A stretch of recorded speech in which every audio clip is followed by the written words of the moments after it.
Okay, I'm going to go over how to change the spare tire or lower the spare tire, and pretty standard on a lot of the Fords, and I'll show you how that's done here in a second. Okay, this is the Ford jack. So basically it comes in a clip like this. It's located under the back seat. I'll show you that when I go put it away. They actually have two screws, wing nut bolts that go down and fasten on there. You can see there's some marks on it, and I assume that's to lock it in when somebody goes out and jumps with it or something, so it doesn't rattle around. But this is the contraption. There's four pieces. There's three like this. The big thing with the connecting them, there's a little lock pin. You just push down and that pin comes out, and these kind of go together. What I will show, I let this down so basically when you go counterclockwise, that lowers the cable. So to lower the tire, you got to go counterclockwise. I'm lowering this cable down so be all the way up to the locking mechanism, and this is the rod that comes through and goes into here. I had to pull this loose to get it in tomorrow, and so if the tire's mounted up here, kind of pulling that loose may be a little hard.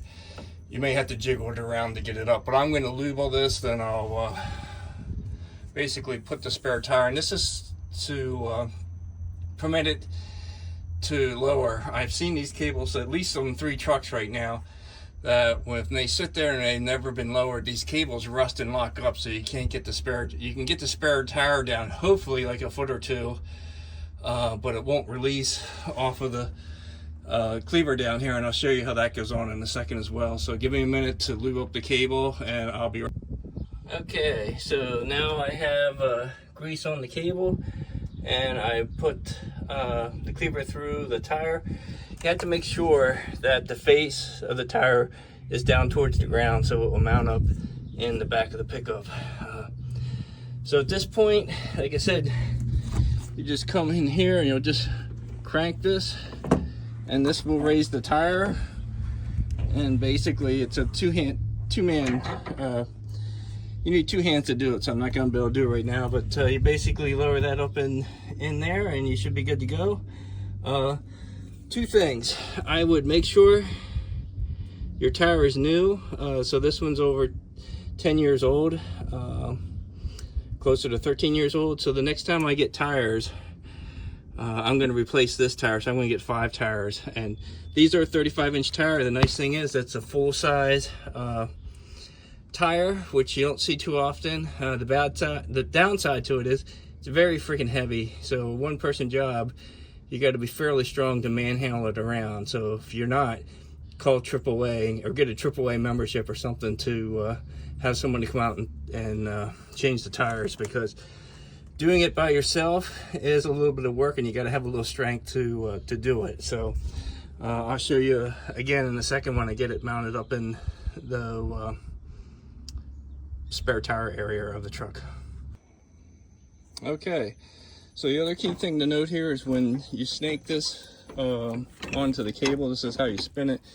You've got to take it all the way down so it locks into the square position, and then again clockwise will raise it, counterclockwise will lower it. But again, that's kind of the contraption that goes through the hole in your bumper here.